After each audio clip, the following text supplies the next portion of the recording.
వారి హృదయంలో ఎదుటివారి పట్ల దయ కలిగి ఉండటమే ఆరాధనకి మూలమనే విషయాన్ని వారు గుర్తించలేకపోతున్నారు. దేవుని ఆరాధన చేయడానికి ఈరోజు చాలామంది దేవుడి సముఖానికి వెళ్తూ ఉన్నారు. ఈ వెళ్తున్న సమయంలో వారు చేస్తున్న కార్యక్రమం ఏంటంటే, దేవుని గురించిన జ్ఞానం లేకుండా వారు దేవుడి సన్నిధానానికి వెళ్తున్నారు. దేవుడు వారి దగ్గర నుండి ఏం కోరుకుంటున్నాడు, నిజంగా ఆయన వారు ఎలా ఆరాధించాలని కోరుకుంటున్నాడు. ఏదో ఇది ఒక రోజుకి సంబంధించి, ఒక ప్రదేశానికి సంబంధించిన పరిస్థితి కాదే. ఇది హృదయానికి సంబంధించిన పరిస్థితి. అనుదిన జీవన చర్యల్లో ఆయన్ని ఎప్పుడూ ఆరాధించే స్థితికి సంబంధించిన దేవుని జ్ఞానాన్ని మనం ఎరగాల్సిన అవసరం ఉందన్నమాట. ఒకసారి మనం చూసినట్లయితే ఆదికాండము 4వ అధ్యాయము 3వ వచనం కానివ్వండి 5వ వచనంలో చక్కగా ఇక్కడ దేవుణ్ణి ఆరాధించడానికి దేవుడి సముఖానికి ఇద్దరు వెళ్ళినప్పుడు మనం చూసినట్లయితే కయ్యూను హేబేలు ఇరువురు కూడా దేవుణ్ణి ఆరాధించడానికి దేవుని సన్నిధానంలో దేవునికి బలి అర్పించడానికి దేవుడి సముఖానికి వెళ్ళారు.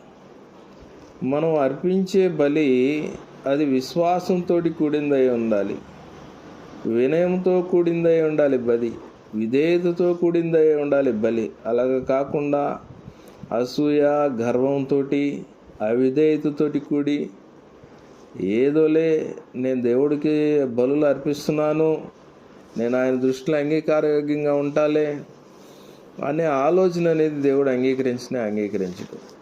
కాబట్టి హేబేలు విశ్వాసంతో దేవుడికి బలిని అర్పించాడు. అంటే బలి అర్పించేటప్పుడు హృదయము దేవుడు అంగీకరించే రీతిగా ఉంచుకొని, హృదయము కనికరంతో, దయతోటి, ప్రేమతోటి అంగీకరించే రీతిగా ఉంచుకొని, విశ్వాసంతో దేవునికి విధేయత చూపిస్తూ వినయంతో దేవుడికి అర్పణ అర్పించాడు.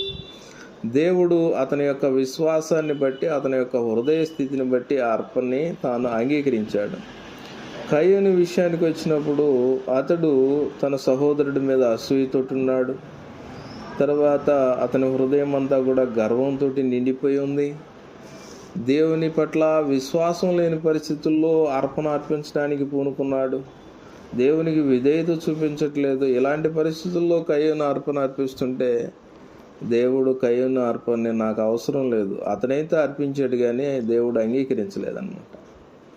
అంగీకరించకపోయేసరికి ఆ సమాచారం అతనికి అర్థమైపోయి అతడు ఏం చేశాడంటే తన గర్వంతో, అసూయతోటి తమ్ముడైన హేబేలు మీద పడి ఒంటరిగా ఉన్నప్పుడు అతను నిర్దాక్షిణ్యంగా చంపివేసేసాడు.